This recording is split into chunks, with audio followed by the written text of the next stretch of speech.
Praise the Lord. प्रभूच्या नावाला धन्यवाद देऊया प्रियांनो. देव बाप्पाने पुन्हा एकदा तुमच्या परिवाराची आज आठवण केली. जेव्हा पण प्रभू कोणाची आठवण करतो ना त्याच्याजवळ निरोप असतो. तो पण कोणाची आठवण ना अशीच नाही करत. त्याला पण आठवणी करण्यामागं तो कारण ठेवतो की मला काहीतरी माझ्या मनातलं माझ्या प्रियजनांना सांगायचं. आणि प्रत्येक वेळेला प्रभूजवळ काही ना काही नवीन आहे आपल्यासाठी. पण प्रभू जे काही सांगायची तयारी ठेवतो ते जेव्हा संदेशात सेवक जातो तेव्हा तो आपल्या मनातल्या गोष्टी विचाराने आणि वाचनाने प्रकट करतो. म्हणून देवबाप्पाने आज जो पण निरोप आणलेला आहे, जे पण देवबाप्पाला आज या ठिकाणी आत्म्याने खरेपणाने आपल्यामध्ये करायचं आहे, त्याची सुरुवात होण्या अगोदर आपण देवबाप्पाला धन्यवाद देऊया. प्रार्थनेने या भक्तीची आपण सुरुवात करूया. मनीषाताई तुम्ही प्रार्थना करा. आपण प्रार्थना करू. पवित्र पवित्र पवित्र असे नदीश आकाशाने पृथ्वीचे निर्माण करते माझ्या पित्या परमेश्वरा, तू महान भक्त तुझे उपकार म्हणते परमेश्वरा. हा सुंदरचा दिवस दाखलास पूर्ण तुझ्या नावाने मी धन्यवाद देते परमेश्वरा. गप्पा शब्द चालू झालाय परमेश्वरा, तो आशीर्वादाने भर माझ्या स्वामी राजा. जी भक्ती होणार आहे, जी आराधना होणार आहे परमेश्वरा, ती देखील तो आशीर्वादाने भर माझ्या स्वामी राजा. आम्हाला अंक जे वचन सांगणार आहे परमेश्वरा, ते आम्हाला समजण्यास मार्गदर्शन कर आणि त्याप्रमाणे सांगण्यास मार्ग दाखव माझ्या स्वामी राजा. बाप्पा खरोखर तू महान आहेस माझ्या स्वामी राजा. एवढी छोटीशी प्रार्थना केली म्हणून येशू ख्रिस्त यांच्या गोड आणि पवित्र नावात मागते. आमेन. एक गीत गाऊया आपण आज. एकच गाऊया.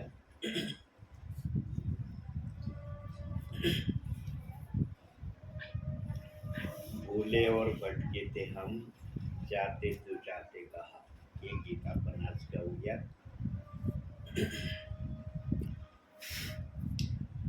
भूले और भटके थे हम,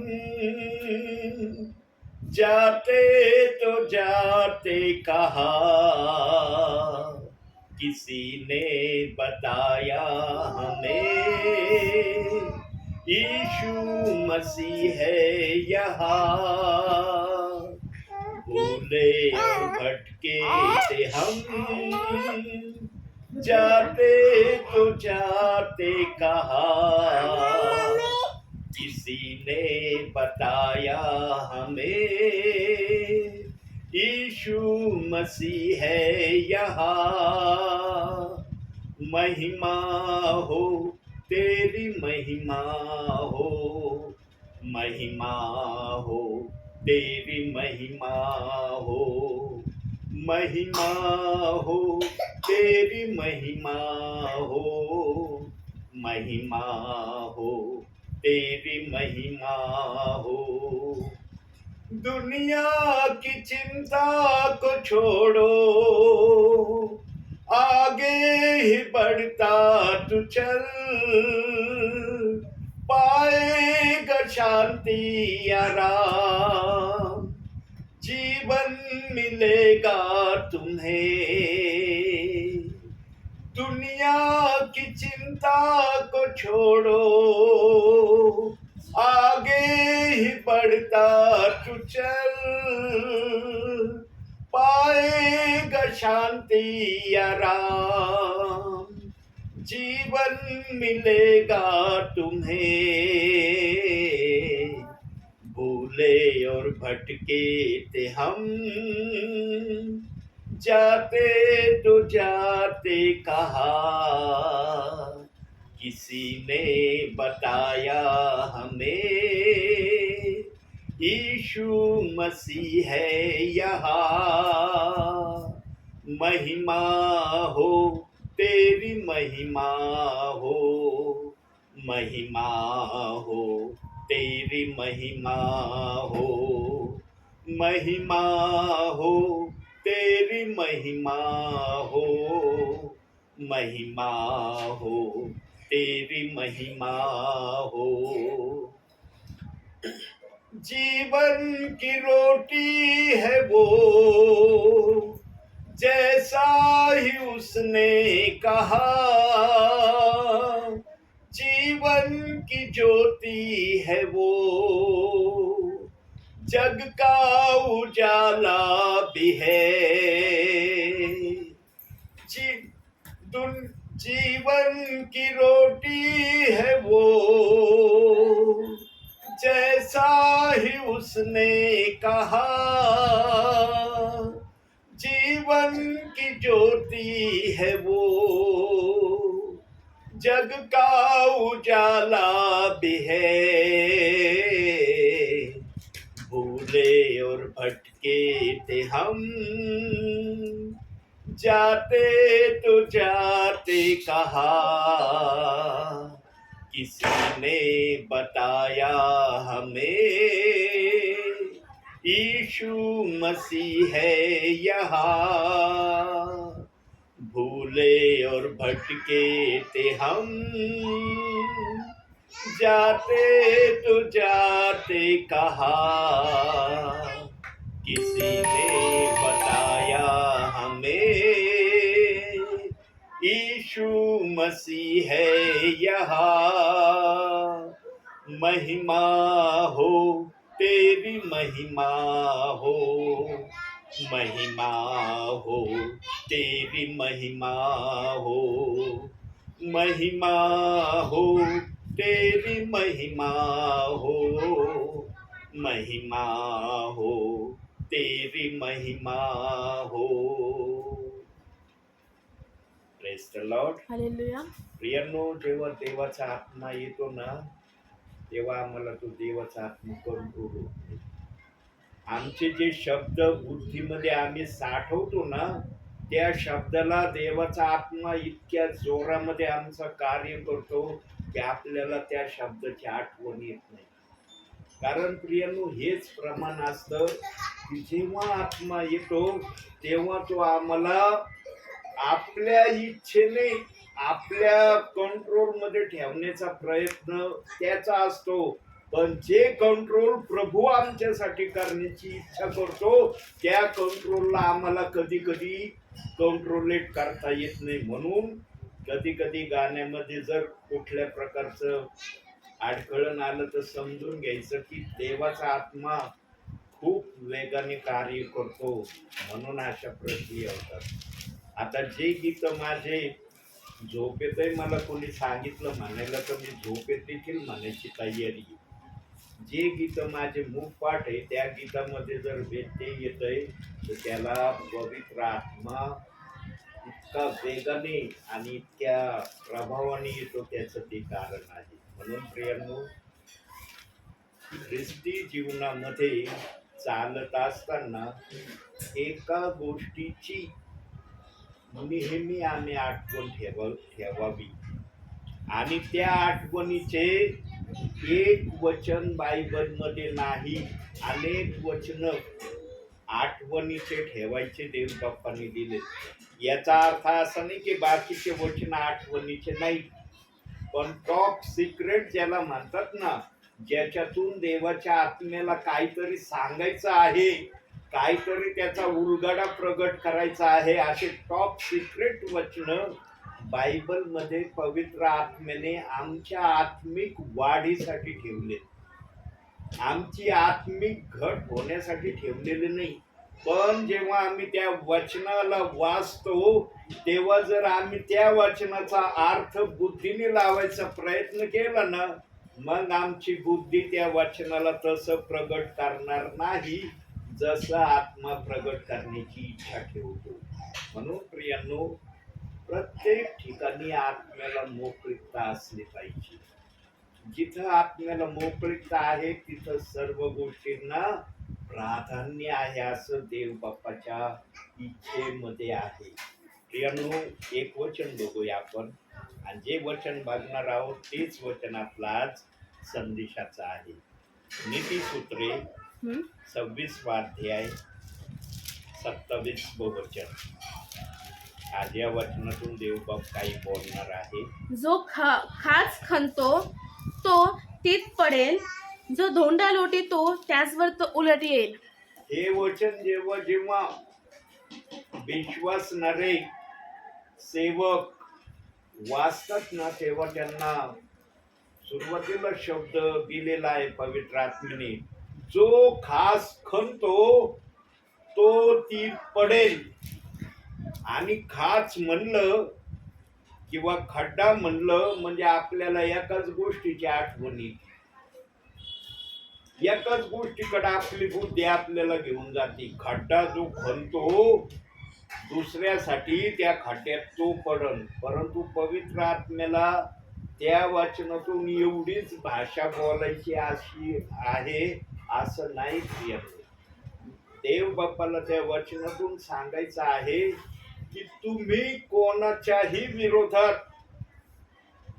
खोट बोलण्याच्या माध्यमातून एखाद्याला पेचात घोटाळ्यात आणण्याचा जर तुम्ही प्रयत्न करण्याची तयारी दाखवली, जे तुम्ही दुसऱ्यासाठी मग ते खोटं बोलणं असू द्या, चुगली सांगणं असू द्या, एकमेकाच्या भावना दुखवणं असू द्या, एकमेकाच्या विरोधात चालण्याची प्रक्रिया असू द्या, किंवा एकमेकाविरुद्ध खोटी साक्ष देण्याविषयीचा असू द्या, जेवढ्या गोष्टी आहेत ज्या आम्हाला वाटतात योग्य नाही, त्या सर्व गोष्टींना ते वचन म्हणत आहे, जो खाच खणतो तो तीत मध्ये पडेल.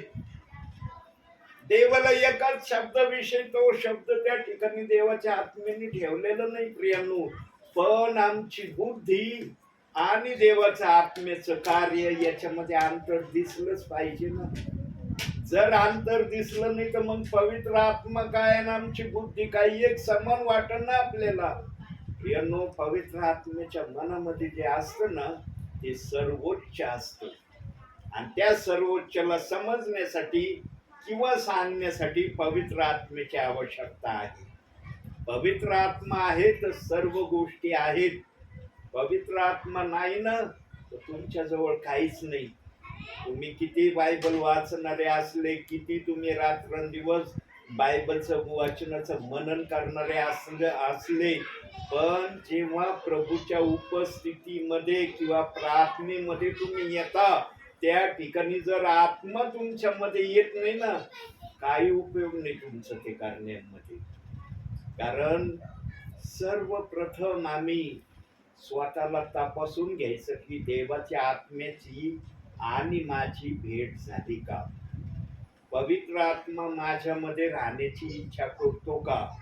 जर पवित्र आत्मा माझ्यामध्ये राहण्याची इच्छा करत नसेल तर काय कारण नाही पवित्र आत्मा माझ्या हृदयात यायला संकोच तो मनामध्ये आणतो. यानो, मनुष्याला एवढं तर देव बाप्पाने समज दिलेली आहे की तुझ्यामध्ये जे काही वाईट आहे ते पहिलं बाहेर काढ. परंतु कसं असतं मनुष्याचा स्वभाव, मनुष्याला नुसतं दुसऱ्याचं वाईट दिसतं, दुसऱ्याचं वाईट सांगायला खूप मजा वाटते, पण स्वतःचं न सांगायला इच्छा होत नाही. यानो, जो स्वतःच्या सांगण्याच्या तयारीमध्ये प्रभू मध्ये चलतो ना, तिथं पवित्र आत्मा त्या व्यक्तीचा, सेवकाचा, विश्वासणाऱ्याचा हार आदर करतो. नेहमी आपल्या चुका सांगितल्या पाहिजे, दुसऱ्याच्या सांगून उपयोग नाही. म्हणून प्रभू वचनातच म्हणलाय, ज्याच्या त्याच्या कृत्याप्रमाणे माझ्या जवळ द्यायला वेतन आहे, प्रतिफळ आहे. तुम्ही जर दुसऱ्याचं काही सांगता तर तुमच्या जवळ नाही का काही. तुम्ही जर दुसऱ्याची XYZ कोणती पण गोष्ट सांगायची इच्छा ठेवता, तुमच्यामध्ये ते नाही का दुसरं काही. तुम्ही एकदम धुतलेल्या तांदळासारखे शुद्ध आहात का. म्हणून मग त्याच्या 7व्या अध्यायामध्ये देव बाप्पाने आम्हाला तिथं फार मोठं समजण्याची प्रक्रिया वचनातून दाखवली. मुसळ आणि कुसळ हे त्या ठिकाणी जे देव बाप्पाने वचनातून दाखवलंय ना, जो वचनाकडे लक्ष देतो त्याच कल्याण होणार आहे, त्यालाच पवित्र आत्मा मिळणार आहे, आणि तोच पवित्र आत्म्याच्या सांगण्याप्रमाणे वागणार आहे. जो वचनाकडे लक्ष देत नाही ना, वचन वाचतो पण दुर्लक्ष करतो, त्याच्यामध्ये पवित्र आत्मा तेवढा कार्य करणार नाही जेवढा कार्य करण्याचा तो आपल्यामध्ये विश्वास ठेवतो. देव बाप्पाला करण्याच्या प्रक्रियेमध्ये आणि ऐकण्याच्या प्रक्रियेमध्ये या दोन गोष्टीमध्ये जो पण विश्वासणारा, जो पण सेवक प्रभूला दिसल ना, प्रभू त्याचा आदर करतो आणि पवित्र आत्मा त्याच्यामध्ये राहण्याची इच्छा ठेवतो. प्रियांनो, जे आम्हाला माहित नसतं ना ते प्रभू परमेश्वराला माहित असते. ते ध्यानात ठेवा. कोणीही देवाच्या समक्षतेपासून कोणत्याही गोष्टीपासून लपणार नाही. आणि बायबलमध्ये जुन्या करारांमध्ये योहानाचं उदाहरण दिलंय. परमेश्वराच्या दृष्टी आड व्हावं म्हणून तो जहाजाच्या आती खोल स्थळामध्ये जाऊन तिथं बसला, नंतर झोपला. त्याला वाटलं या ठिकाणी परमेश्वर येईल, मला पाहणार नाही. पण परमेश्वराचे नेत्र त्याही ठिकाणी गेले की तो कोणत्या ठिकाणी लपलाय, परमेश्वरापासून आपलं मुख लपवण्यासाठी. प्रभू पासून काही एक लपू शकत नाही. मनातलं लपू शकत नाही, बुद्धीतलं लपू शकत नाही आणि कृतीचंही लपू शकत नाही. तीनही गोष्टींकड प्रभू परमेश्वराचं बारकाईने लक्ष असतं. म्हणून एक वचन बघूया आपण.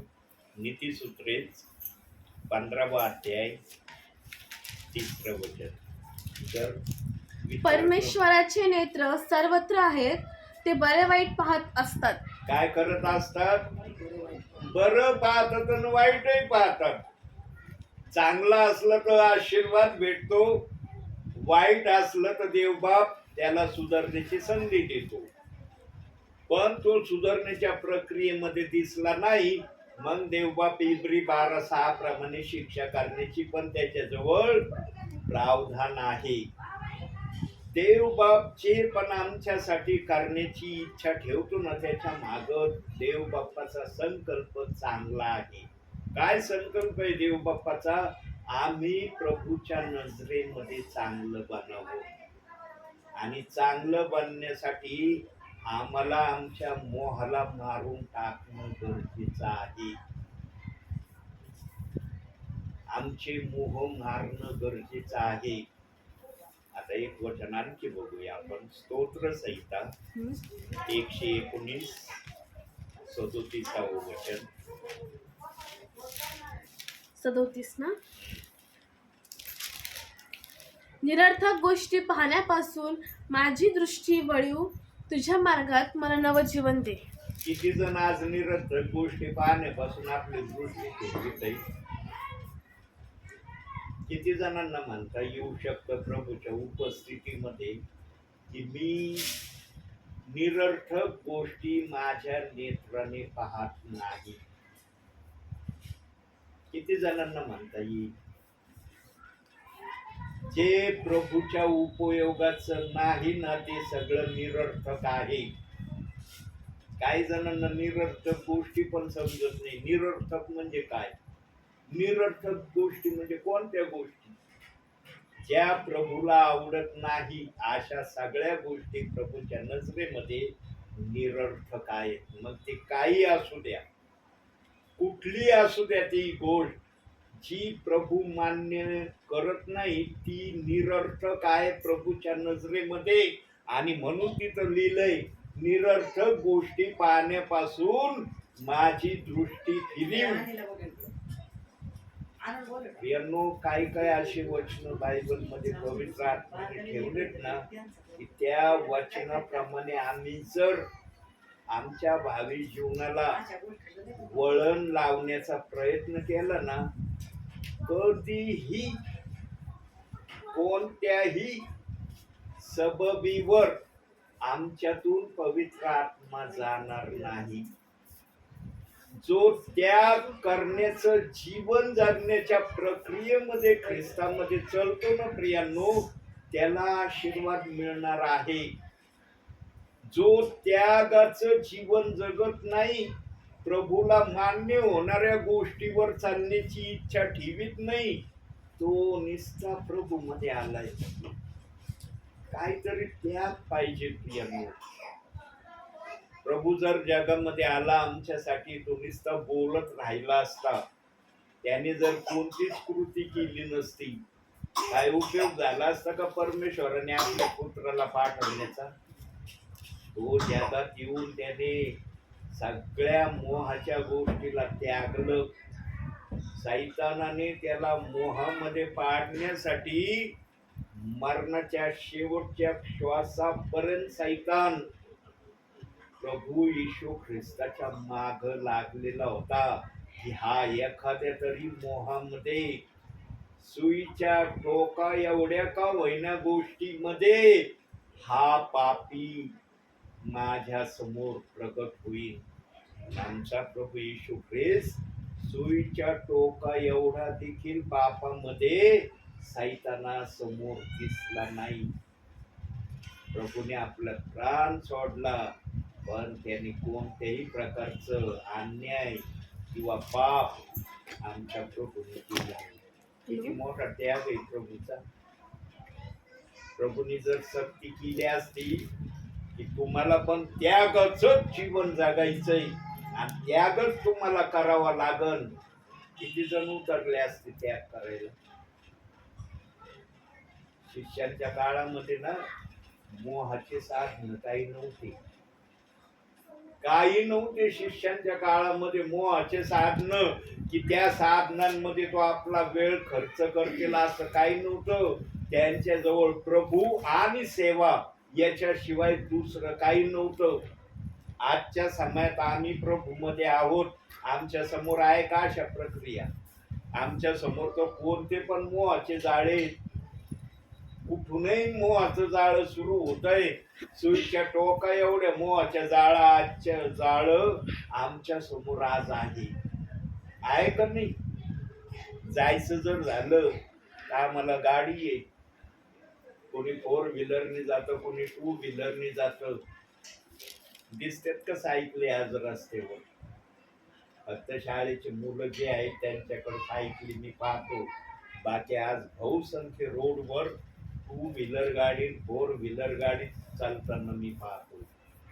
पण एक समय असा होता जेव्हा मी तरुण होतो, तेव्हा या 2 व्हीलर आणि 4 व्हीलर गाड्या कमी दिसायच्या, किंचित दिसायच्या, पण सायकलीच भरपूर दिसायच्या. ज्या रोडने जाऊ, ज्या पण गावात जाऊ, सिटीत जाऊ, तिथं सायकलीच दिसायच्या आणि सायकलीचे स्टँड दिसायचे. आज सायकलीचे स्टँडच दिसत नाही, फक्त गाड्यांचे स्टँड आम्हाला दिसतात. 4 व्हीलर 2 व्हीलर गाड्यांचे स्टँड आहे. शिष्यांच्या काळामध्ये असं काही नव्हतं प्रियांनो. त्यांना जायचं जर झालं ना तर पायी चालणं अथवा जहाजानं जाणं, याच्याशिवाय त्यांना सेवेला जाण्यासाठी दुसरा पर्याय नव्हता. आज आम्हाला सगळ्या गोष्टी उपलब्ध आहेत, पण ज्या गोष्टी देवाने आमच्यासाठी उपलब्ध केल्यात त्या उपलब्ध केलेल्या वस्तूंचा आम्ही किती प्रभूसाठी वापर करतो? किती जण जी पण गोष्ट आहे जी प्रभूला आवडत नाही, जे वचन आलंय, जो खाच खणतो त्याप्रमाणे किती जण करतात आज? देवाचं वचन वाचणं आणि देवाचं वचन करणं याच्यामध्ये अंतर आहे. ऐकण्याला महत्व जितकं आहे ना त्याच्यापेक्षा जास्त महत्व करण्याला आहे. जो करण्यामध्ये उतरल ना तो आशीर्वादित झाल्याशिवाय राहतात. येशू ख्रिस्ताच्या समयामध्ये जे पण आजारी असायचे ना, येशू ख्रिस्ताने जे पण सांगितलं ना ते करण्याची तयारी त्यांच्यात असायची. आणि प्रभूला पण कॉन्फिडेंट असायचं त्या विश्वासणाऱ्यासाठी की त्याला मी जे सांगत आहे तो ते करील. पण आजच्या समयात आमच्यासाठी प्रभू जवळ कॉन्फिडेंट राहिलेलं नाही. आज फक्त काय चाललंय, चुरशीच चाललंय. मी याच्यापेक्षा मोठा का तो माझ्यापेक्षा मोठा, ही चुरस आज चाललेली. म्हणून देवाचं नाव उंच होण्याऐवजी आज या गोष्टी प्रभूला जास्त करून दिसत आहे. ज्याला त्याला वाटतं फक्त मीच काहीतरी दिसावं, माझ्यामध्येच काहीतरी आहे असं दाखवण्याचा प्रयत्न करतात.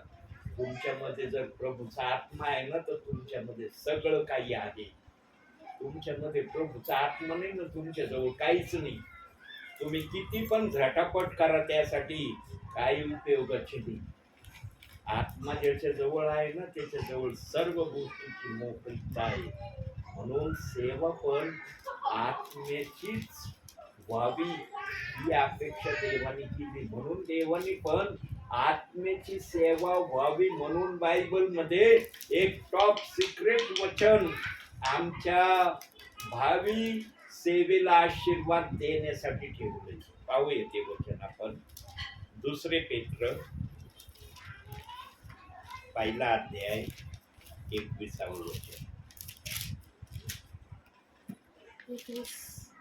कारण संदेश मनुष्यांच्या इच्छेने कधी आलेला नाही, तर पवित्र आत्म्याने प्रेरित झालेल्या मनुष्यांनी देवापासून आलेला संदेश सांगितला आहे. सगळ्यात टॉप सिक्रेट गोष्ट पवित्र आत्म्याने आपल्या जवळ ठेवली. कारण जेव्हा प्रभू परमेश्वराने आपल्या समाज पाहिलं ना, की माझी सेवा करण्यासाठी मी सगळ्यांना मोकळीकता देणार आहे, सगळ्यांना सेवा करण्याची मी संधी देणार आहे, तेव्हा पवित्र आत्म्याला दिसला असेल की अरे जर संदेश माझ्या इच्छेने नसला ना, तर हे जे काय माझी सेवा करण्याच्या प्रक्रियेमध्ये जे येतील त्याला वाटन माझंच खरं, माझंच खरं, माझंच सगळं काही योग्य, तुझं काही योग्य नाही. म्हणून पवित्र आत्म्याने संदेशाची जबाबदारी आपल्या स्वतःवर ठेवली की मला जे आवडल ते तू बोल, तुझ्या मनात काय त्याला मी महत्व देत नाही. म्हणून पाऊलाने म्हटलं बुद्धीचा संदेश, आत्म्याचा संदेश. आत्म्याचा संदेश सर्वांना आशीर्वाद देण्याची प्रक्रिया ठेवतो. बुद्धीचा संदेश आहे ना, स्वतःला उंच करण्याच्या प्रक्रियेमध्ये असतो.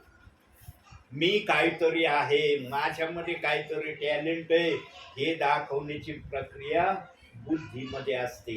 पण आत्मेजवळ सर्वांना आशीर्वाद देण्याची प्रक्रिया असते. म्हणून वचनदेव बाप्पाने तिथं तसं ठेवलंय, संदेश हा मनुष्याच्या इच्छेने कधी आलेला नाही, तर पवित्र आत्म्याने प्रेरित झालेल्या मनुष्याने देवापासून आलेला निरोप किंवा संदेश तुम्हाला सांगितला आहे.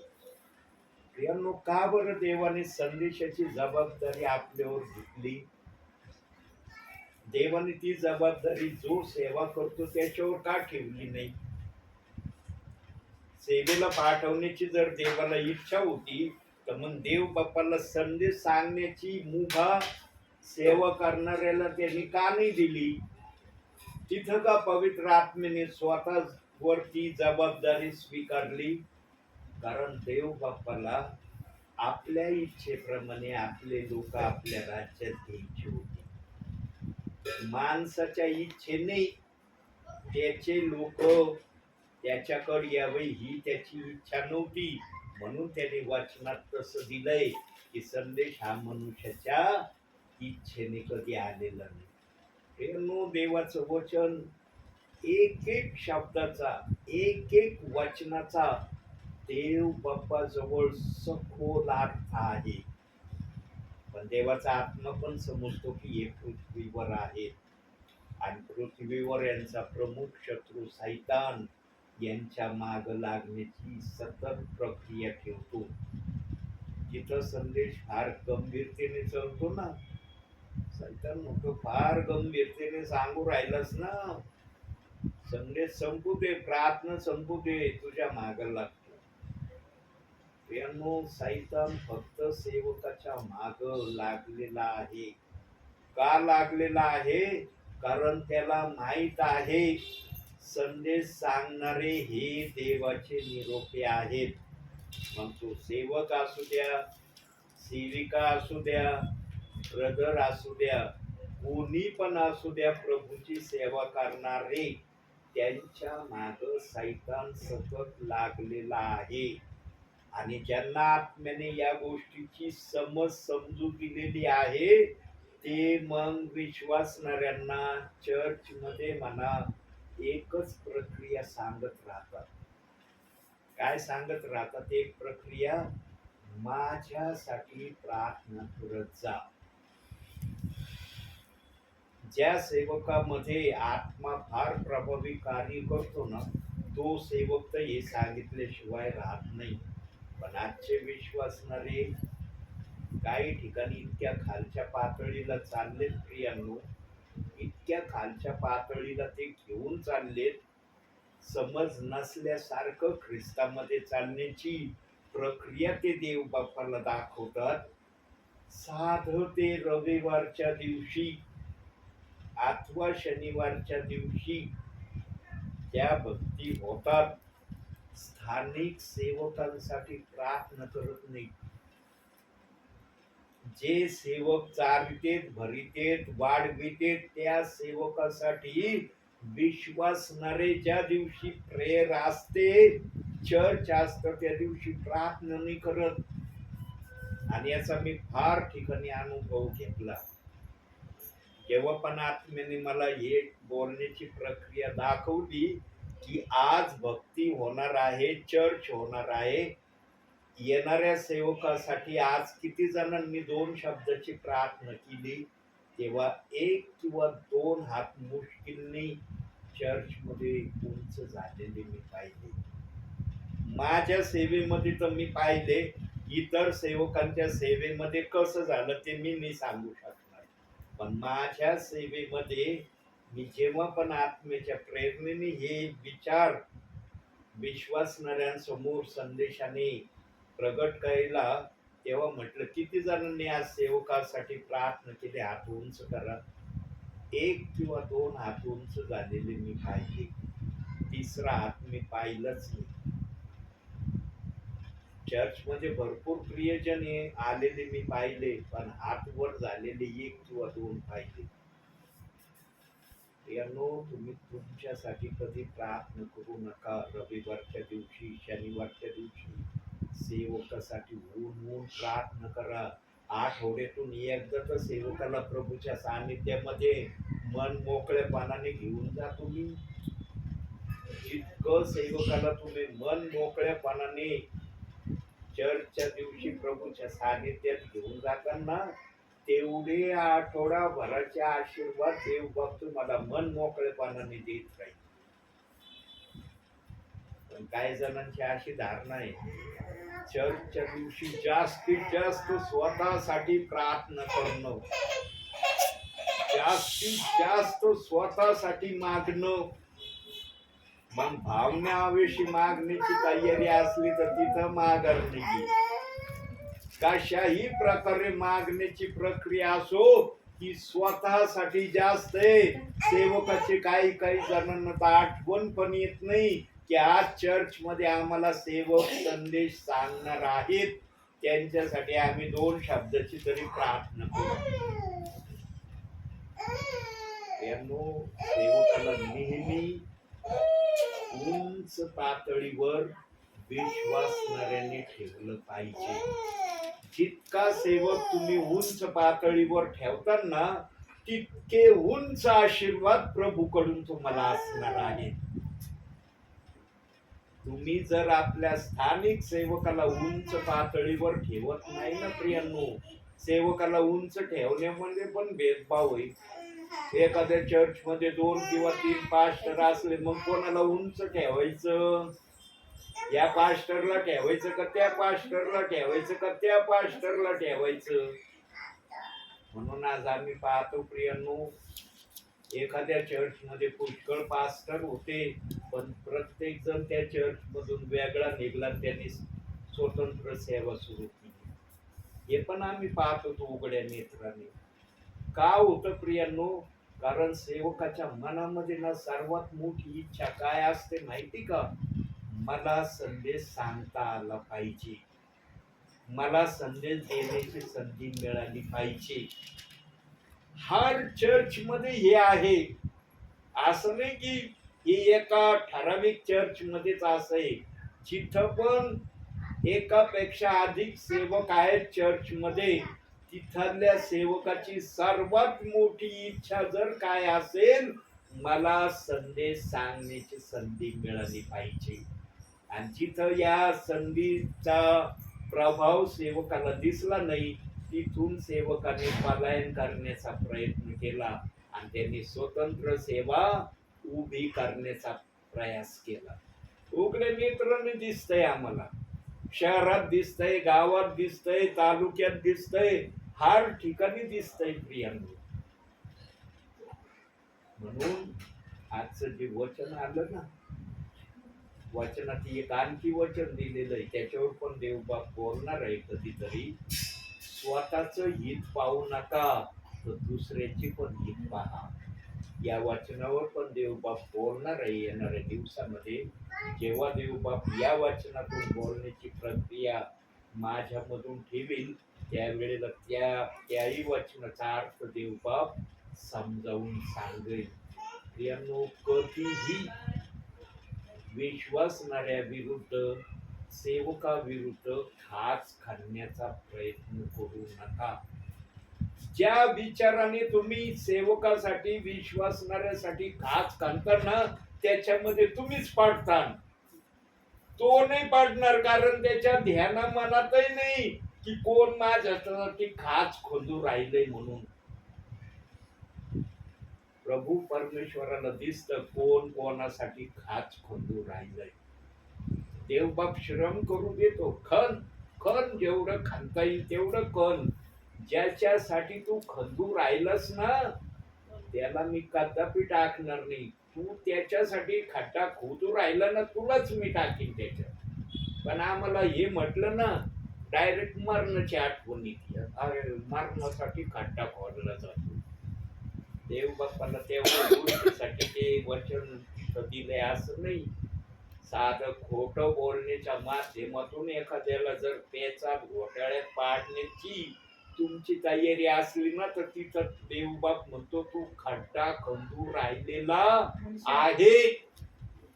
साधं खोटं बोलण्याच्या द्वारे एखाद्याला जर फसवण्याची प्रक्रिया विश्वासणारा सेवक जर करण्याची प्रक्रिया करतो ना, तर ते देवाच्या नजरेत आहे दुसऱ्यासाठी खाच खणणं. आमच्या विचारामध्ये आणि देवाच्या आत्म्याच्या विचारामध्ये फार अंतर आहे, फरक आहे प्रियांनो.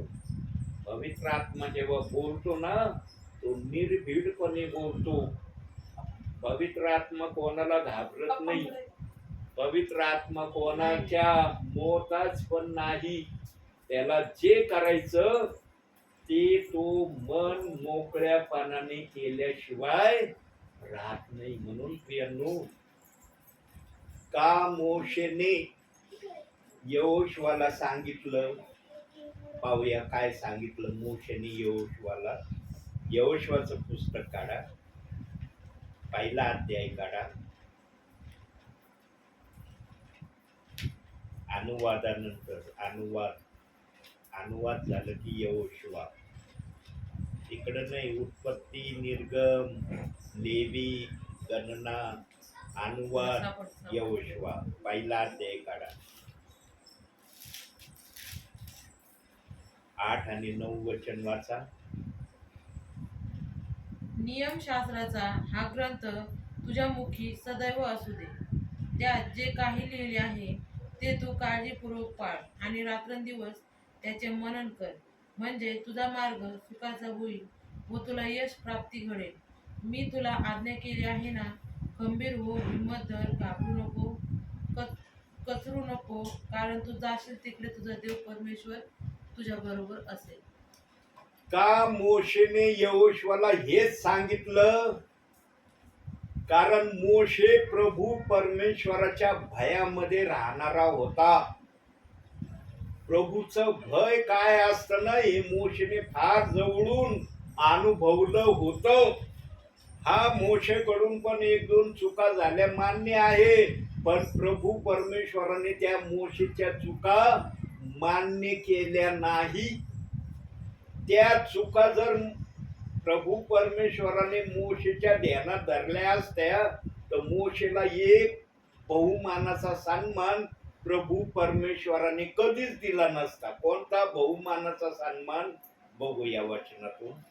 निर्गम आपलं गणवन्नाचं पुस्तक 12वा अध्याय 3रं वचन. 12वा अध्याय 3रं वचन. मोशे हा पुरुष तर भूतलावरील सर्व मनुष्यापेक्षा नम्र होता. बस काय वाचलं ताईंनी? मोशे हा तर भूतलावरील सर्व मनुष्यापेक्षा नम्र होता. प्रभू सर्वांना का नम्र नाही म्हणला? इस्रायली लोक तर फार होते का नव्हते? त्यांना का नाही म्हणला? कारण इस्रायली लोक मोशेच ऐकत नव्हते. तो प्रभूचा निरोप सांगायचा इस्रायली लोकांना, पण इस्रायली लोक म्हणायचे तू जे सांगतोस ना फार कठीण सांगतोस, फार अवघड सांगतोस, ते आम्हाला करण्याची इच्छा नाही, तेच तू आम्हाला सांगत राहतोस, म्हणून आम्ही तुझं ऐकणार नाही. मोशे काय सांगत होता इस्रायली लोकांना? प्रभू परमेश्वराच्या विरुद्ध बोलू नका, कुरकुर करू नका, प्रभू जे सांगतोय ते ऐका, त्याप्रमाणे करण्याची क्रिया करा. पण जेव्हा पाणी दिसत नाही, मांस दिसत नाही, नीटनेटकं राहण्याचं स्थळ ठिकाण दिसत नाही, तिथं इस्रायली लोक मोशेच्याच विरोधात, मिस्रातून बाहेर काढून आम्हाला या दुरावस्थेमध्ये ठेवण्यासाठी तू आम्हाला आणलंस का या जंगलामध्ये?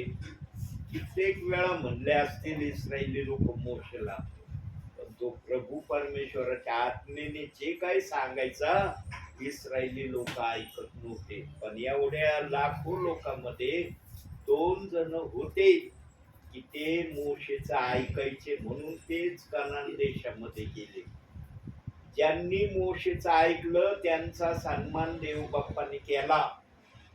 ज्यांनी मोशेचं ऐकलं नाही त्यांचा सन्मान देव बाप्पाने केला नाही. म्हणून मोशेने पण यहोशुआला सांगितलं तू सदैव देवाच्या संपर्कात राहा, बाकीची काही चिंता करू नको, तू कोणत्या चिंता मनामध्ये आणू नको, फक्त तुझं आणि प्रभूचं नातं चांगलं ठेव.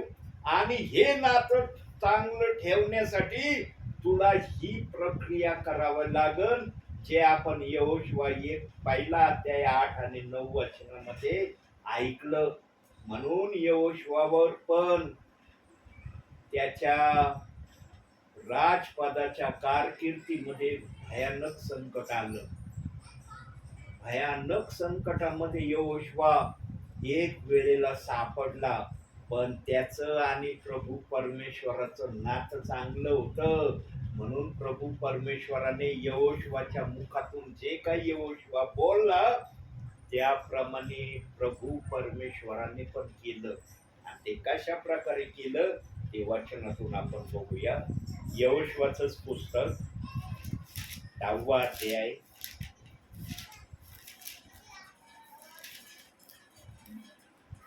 9 पासून साधारण 13 वचनापर्यंत वाचा. यहोशुआ रातोरात गिलगिलाहून कूच करीत त्यांच्यावर एकाएकी चाल करून आला. परमेश्वराने इस्रायलापुढे त्यांची गाळण उडविली. त्यांनी गिबोनापाशी त्यांची मोठी कत्तल करून बेत होरेनाच्या चढाव्याच्या वाटेने त्यांचा पाठलाग केला आणि अजेका व मक्केदा येतपर्यंत ते त्यांना मारीत गेले. ते इस्रायलापुढून बेत हेरोनाच्या उतरणीवरून पळून जात असताना परमेश्वराने अजेकापर्यंत आकाशातून त्यांच्यावर केलेल्या मोठाल्या गारांच्या वर्षावामुळे ते ठार झाले. इस्रायल लोकांनी तलवारीने मारले त्यापेक्षा जास्त लोक गारींनी मेले. परमेश्वराने अमोऱ्यांना इस्रायल लोकांच्या हाती दिले. त्या दिवशी यहोशुआ परमेश्वराशी बोलला. इस्रायलासमक्ष तो असे म्हणाला, हे सूर्या तू गिबोनावर स्थिर हो, हे चंद्रा तू आयलोनाच्या खोऱ्यावर स्थिर हो. तेव्हा राष्ट्राने आपल्या शत्रूंचे पुरे उसने फेडीपर्यंत सूर्य स्थिर झाला आणि चंद्र थांबला. याशाराच्या ग्रंथात ही कथा लिहिली आहे ना. सूर्य आकाशाच्या मधोमध सुमारे एक संपूर्ण दिवस थांबला, त्याने अस्तात जाण्याची घाई केली नाही.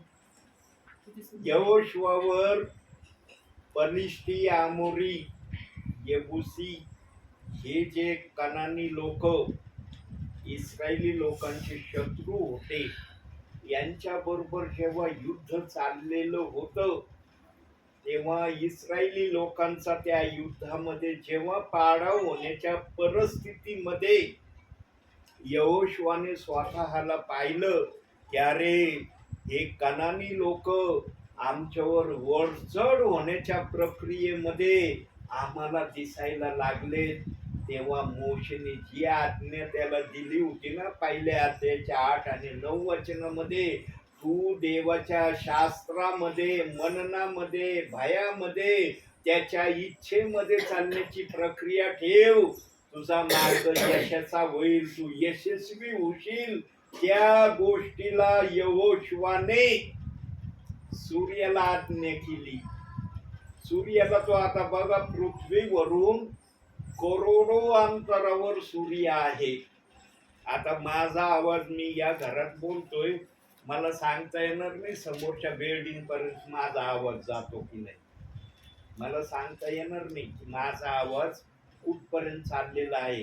पण यहोशुआ पृथ्वीवरून करोडो अंतरावर असणाऱ्या सूर्याला म्हणला, गिबोताच्या खोऱ्यामध्ये, हे सूर्या, तू आज मावळण्याची घाई करू नको, आस्ताला जाण्याची तू प्रक्रिया धीमी कर, हळूवार कर, घाईने जाऊ नको. आता करोडो अंतरावर असणारा सूर्य, जेव्हा यहोशुआने हे शब्द ऐकले, हे शब्द यहोशुआ बोलला, सूर्याला कस काय ऐकायला गेलं? करोडो अंतरावर असणारा सूर्याला यहोशुआचा शब्द कस काय कळला? यहोशुआमध्ये देवाचं सामर्थ्य होतं प्रियांनो. ज्या सामर्थ्याने येशू परमेश्वराने आकाशामध्ये 2 ज्योती निर्माण केल्या होत्या ना, त्यांना शब्द बोलला ते आकाशात निर्माण झाल्या, त्या प्रकारे यहोशुआचा शब्द त्या सूर्यापर्यंत गेला. म्हणून सूर्याला ते ऐकायला गेलं, तो थांबला. त्याने आस्ताला जायची घाई केली नाही. चंद्राला पण सांगितलं, तू पण घाई करू नको. हा जर घाई करत नाही तर तुला पण घाई करण्याची मी मुभा देत नाही, तू पण घाई करू नको. जसा परमेश्वर सृष्टीची निर्मिती करत असताना जे जे शब्द बोलला आणि तसं घडलं, त्या प्रक्रियेमध्ये यहोशुआला देव बाप्पाने त्या युद्धाच्या समयामध्ये आणलं, म्हणून त्या सूर्याला ऐकायला गेलं. नाही तर बघा माझा आवाज किती लांब पर्यंत जातोय मला सांगता येणार नाही. जाईन का माझा आवाज? आता चंद्र निघला असेल, चंद्राला जाईन का माझा आवाज ऐकायला मी जर बोललो तर? यांनो, देवाच्या सानिध्यामध्ये आशा भययुक्त अंतःकरणाने हे देवाचे दास राहत होते. इतका सन्मान या जुन्या करारातल्या विश्वासणाऱ्यांनी, राजांनी देव बाप्पाचा केला ना, ही संधी आम्हाला पण आहे, पण आम्ही त्या संधीचा फायदा नाही उचलीत. म्हणून देव बाप्पाने एक वचन दिलंय की तुम्हाला जर संधीचा फायदा उचलायचा असेल ना, तर एक गोष्ट तुम्ही जर केली तर तुम्ही पण जसे जुन्या करारातल्या राजांनी, विश्वासणाऱ्यांनी फायदा उचलला ना माझ्या राज्यामध्ये, तसा तुम्हाला पण फायदा उचलता येईल. पण ते काय करावं लागेल? वचनातून पाहू आपण. याकोबाचं पत्र 4 अध्याय 4 वचन. 4 अध्याय 4 वचन. अविश्वासू लोकांनो, जगाची मैत्री हे देवाबरोबर वैर आहे, हे तुम्हाला ठाऊक नाही काय? जो कोणी जगाचा मित्र होऊ पाहतो तो देवाचा वैरी ठरला आहे. आमच्यामध्ये ही गोष्ट आम्ही सोडायला तयार नाही. आता जगाबरोबर मैत्री ही देवाबरोबर वैर आहे म्हटल्यावर मग काय जण म्हणतात, मग आम्ही जगात राहायचो का नाही? जगात राहायचं का नाही? जर हे वचन असं आहे तर मग आम्ही काय करायचं? आत्मा असल्याशिवाय या वचनाचा अर्थ समजू शकत नाही. म्हणून येशू ख्रिस्त बोलताना बोलला, आपल्या सेवा कार्यामध्येच बोलला, जे जगाचं आहे ते जगाला द्या, जे प्रभूचं आहे ते प्रभूला द्या. येशू ख्रिस्तने म्हणलं तुम्ही जगात राहू नका, पण इथं वचन सांगतं की जगाबरोबर मैत्री करणं हे देवाबरोबर वैर आहे. म्हणजे काय? जगामध्ये ज्या काही मोहाच्या गोष्टी आहेत, ज्या देवाला नापसंत आहेत, त्याची मैत्री तुम्ही करू नका. त्याची जर तुम्ही मैत्री केली तर मग देव तुमच्यासाठी योग्य राहणार नाही. यानो काही जण ना XYZ गोष्टीसाठी ना प्रार्थनेतून बाहेर जाण्याला देखील माघार घेत नाही. मोहाच्या एखाद्या गोष्टीला प्राप्त करण्यासाठी त्यांना प्रार्थना सुद्धा महत्वाची वाटत नाही, जातात निघून. म्हणून तिथं वचन तसं आलंय, जगाबरोबर मैत्री ही देवाबरोबर वैर आहे. देवाच्या बोलण्याचा आणि सांगण्याचा अर्थ ना वेगळा असतो, पण आमची बुद्धी नेहमी म्हणते आम्ही जगाबरोबर मैत्री म्हणजे देवाबरोबर वैर. मग काय आम्ही जगात राहायचं पण नाही? आमची बुद्धी लगेच बोलून जाते. वाईट विचार आणणारा हा सैतान आहे, नेहमी लक्षात ठेवा. देवाने मनुष्याला वाईट हेतूने बनवलं नाही, पण मनुष्यामध्ये जो वाईट विचार आणणारा सैतान आहे ना, त्याच्यापासून दूर राहण्यासाठी आम्ही परमेश्वराच्या संगतीत राहणं गरजेचं आहे. प्रभूच्या सानिध्यामध्ये मी आहे आणि प्रभू माझ्या सानिध्यात आहे याची खात्री ज्यांना होते ना प्रियांनो, ते देव बाप्पाचा आदर केल्याशिवाय राहत नाही, आणि देव बाप पण त्यांच्याकडून आपली पवित्र सेवा करून घेतल्याशिवाय राहत नाही. आमचा प्रभू मन आणि अंतःकरण तोलून पाहणारा आहे. ज्याला खरोखर आत्म्याने आणि खरेपणाने प्रभूला उंच करायचं आहे ना, त्याच्याकडून प्रभूचा आत्मा सेवा करून घेतल्याशिवाय राहत नाही. कारण देवाचा आत्मा पाहतो, अरे याच्या हृदयात, याच्या आत्म्यात फक्त मला उंच करण्याची प्रक्रिया याने ठेवली. कोणत्या मोहाच्या गोष्टी याच्यामध्ये नाहीत, कोणत्या गोष्टीला तो या गोष्टीशिवाय दुसरं प्राधान्य देत नाही. पण काही जण असतात प्रियांनो असे की देवाच्या नावाखाली स्वतः उंच होण्याची ते नेहमी तळमळ करतात, धडपड करतात. पण देव बाप ओळखतो त्यांची धडपड. अरे हे माझ्या नावाखाली काय करण्याच्या प्रक्रियेमध्ये आहेत. देवाला ना देवाच्या पुढं कोणाला जाता येणार नाही. तुमची विचारधारा जर देवाला अमान्य असणारी असली ना, देव बाप कधीच तुमची ती देवाला न मान्य होणारी विचारधारा पूर्ण होऊ देणार नाही. तुम्ही कसोशीचे प्रयत्न करा, कधी तुम्हाला त्याच्यामध्ये सफलता मिळणार नाही. म्हणून देव बाप्पाने सांगितलं एका ठिकाणी, पाहूया एक वचन, या विचाराला पण आपण वाचनातूनच बघू. लोककृत शुभवर्तमान 14वा अध्याय 11वं वचन. कारण जो कोणी आपल्याला उंच करतो तो नमविला जाईल, व जो आपल्याला नमवितो तो उंच केला जाईल. सेवकाजवळ ही क्वालिटी असली ना, तो सेवक सेवा केल्याशिवाय राहणार नाही. ज्याच्यामध्ये ही क्वालिटी देव बाप्पाला दिसल ना, त्याच्याकडूनच आत्म्याने आणि खरेपणाने सेवा होईल. आणखी प्रभूने एक सांगितलंय, बघूया ते पण. लोककृत शुभवर्तमानच 16वा अध्याय 16वं वचन. योहानापर्यंत नियमशास्त्र व संदेष्टी होते, तेव्हापासून देवाच्या राज्याची घोषणा केली जात आहे आणि प्रत्येक मनुष्य त्यावर आक्रमण करीतो. नेहमी प्रियांनो, आता वाचलेल्या वचनाप्रमाणे आमच्यामध्ये क्वालिटी नसली पाहिजे. आज तो संदेष्टा स्वतःला म्हणण्याची तयारी दाखवतो. योहानापर्यंत संदेष्टे होते असं देवाचा आत्मा म्हणतोय, पण आज काही जण मान्य नाही करत. खुलेआम संदेशा म्हणतात संदेष्टा.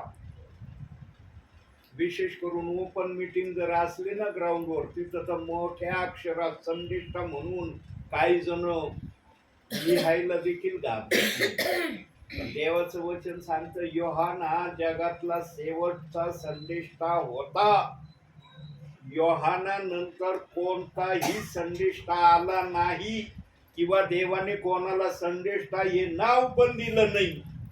पण आज काही सेवक स्वतःला संदेष्टा नाव घेते. तुमच्या नाव घेण्याने काय तुम्ही तसे होणार आहेत का? देवाने तिथं बंद करून टाकलंय. म्हणून देव वचनात म्हणतो, जे मी बंद करतो ते कोणाला उघडता येईल, आणि जे मी उघडतो ते कोणाला बंद करता येईल. सिनाई पर्वतावर मोशेला म्हणला होता, मी जो आहे तो आहे, तुला माझं अस्तित्व समजून घ्यायची गरज नाही. माझं अस्तित्व मला माहित आहे काय आहे. तुला फक्त एवढं करण्याची मी मुभा देतो, मी जे सांगतो ते कर. कारण तो फारुकड जायला काचकूच करू लागला होता. तो म्हणला, एवढ्या बलाढ्य राजाकडे जायची माझी लायकी नाही, पात्रता नाही, मी नाही जाऊ शकत त्याच्यापर्यंत, कारण मी जड होताचा जड जीवेचा आहे. प्रभू म्हणला, तू काय आहेस मला सगळं माहित आहे, तू मला नको शिकू की तू काय आहेस आणि तुझ्यात काय, मला सगळं माहित आहे. मी तुझ्यामध्ये राहून तिथं कार्य करणारी. शरीराने तू असशील पण कृतीने मी तिथं कार्य करणार आहे. जा फक्त तू. आणि जेव्हा मोशेला ही भाषा कळली तेव्हा तो गेला. जोपर्यंत मोशेला पण ही भाषा कळली नाही तोपर्यंत तो पण परमेश्वराशी वाद विवाद करत राहिलेला आहे, असं निर्गमाच्या 4थ्या अध्यायामध्ये आम्ही वाचतो. मनुष्याची बुद्धी ना देवाच्या सामर्थ्याला कधी जाणून घेऊ शकत नाही. म्हणून बुद्धीला देवाच्या अधीनतेमध्ये देणं हेच आमचं आद्य कर्तव्य ठेवलं पाहिजे.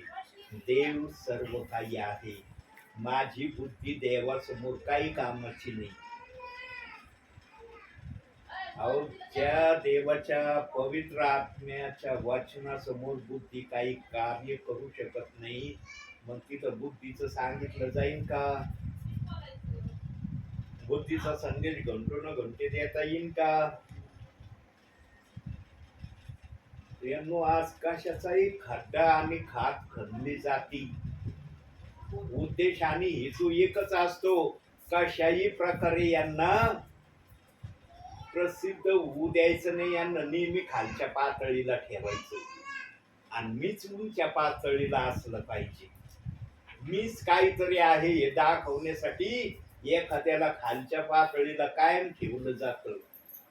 हे कोणाला जरी कळत नसलं ना, प्रभूला चांगल्या प्रकारे कळतं. यांना कधी मनामध्ये द्वेषाची भावना, हेवे देवेची भावना आम्ही ठेवू नये. सेवेमध्ये मन मोकळ्यापणाने आम्ही सेवा करणारे असलं पाहिजे. सर्वांना संधी मिळाली पाहिजे. प्रियांनो, सर्वांची आशा असते की मला देवाला उंच करायचं. कुणी असं बिगर आशेचा नसतो. जो सेवक आत्मेमध्ये असतो ना, त्याच्या मनामध्ये तर ही इच्छा असते बाबा. जो आत्मेमध्ये नसतो त्याच्या मनात काय असतं मला सांगता येणार नाही. म्हणून आजचं जे वचन आलं ना, जो दुसऱ्यासाठी खास कोणतो ती तो पडेल. म्हणून आम्ही आमच्या भावी जीवनामध्ये प्रभूला आवडणारी सेवा आणि प्रभूच्या इच्छेप्रमाणे आमच्या विश्वास नव्याला घेऊन चालणारे सेवक फक्त प्रभूच्या सांगण्याप्रमाणे बनू शकू. आम्ही जर आमच्या सांगण्याने सेवा करण्याच्या प्रक्रियेत उतरू ना प्रियांनो, तर ती सेवा सफल होईल हे कदापि सांगता येणार नाही. पण देवाच्या सांगण्याने जर सेवा असेल, तिथं आमेन हा शब्द येणार, तिथं निराशा नसणार, हार विश्वासणारा आशीर्वादाने भरला जाणार.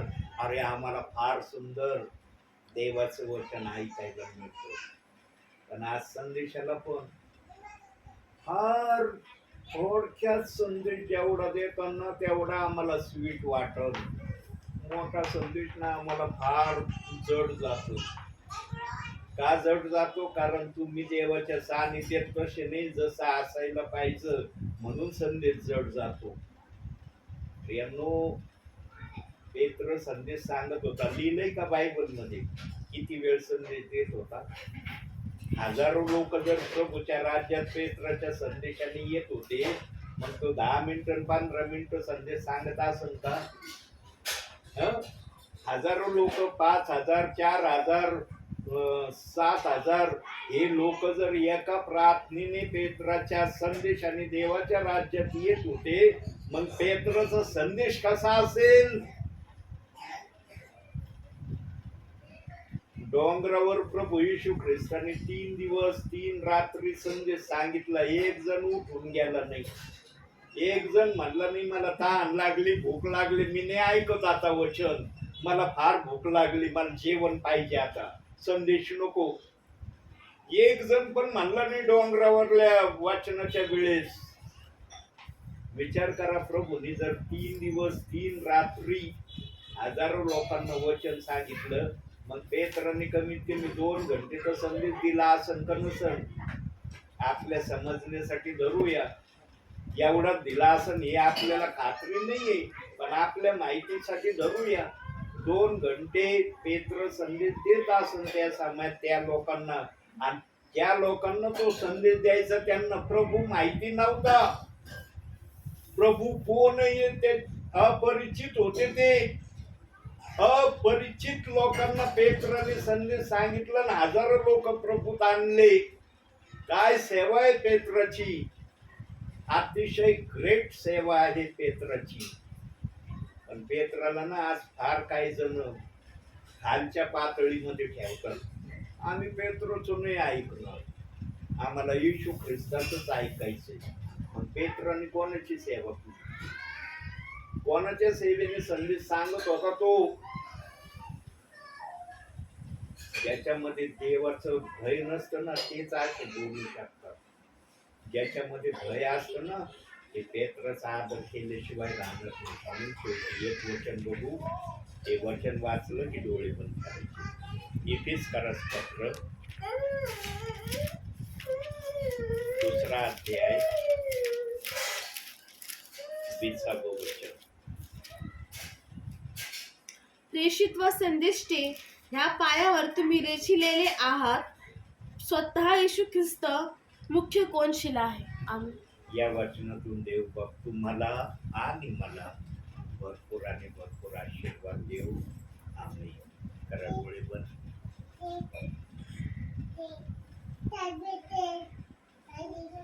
काही सेकंद आपण शांत राहू प्रियांनो. मग आपण प्रार्थना करणार.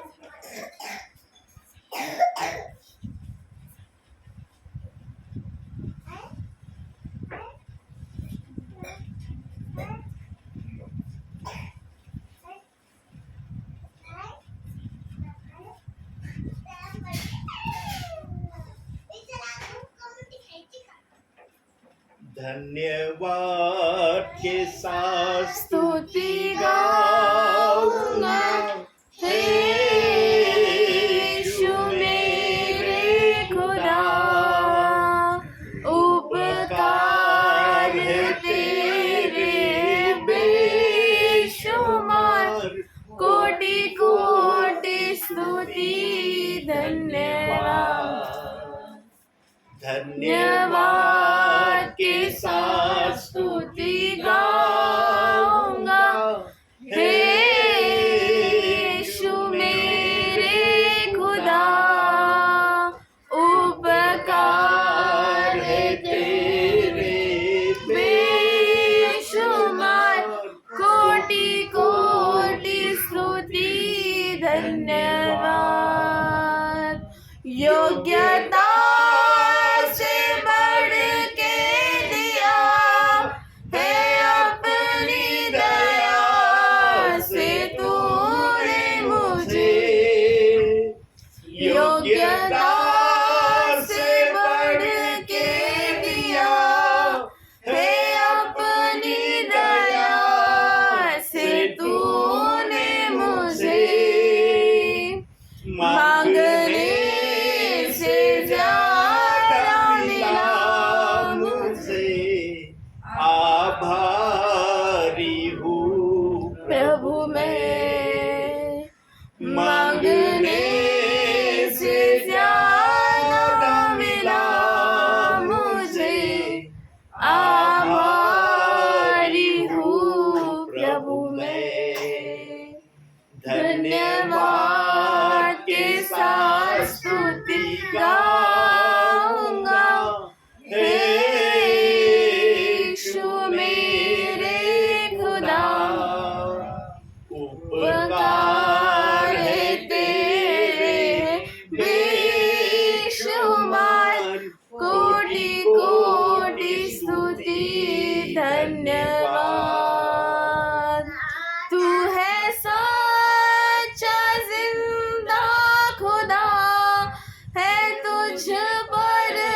तुझ पर ही भरोसा मेरा,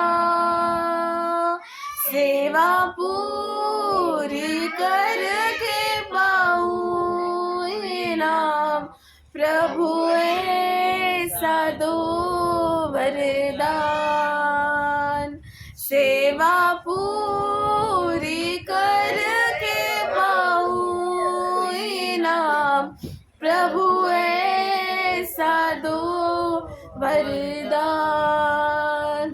धन्यवाद के साथ स्तुति गाऊंगा, हे यीशु मेरे खुदा,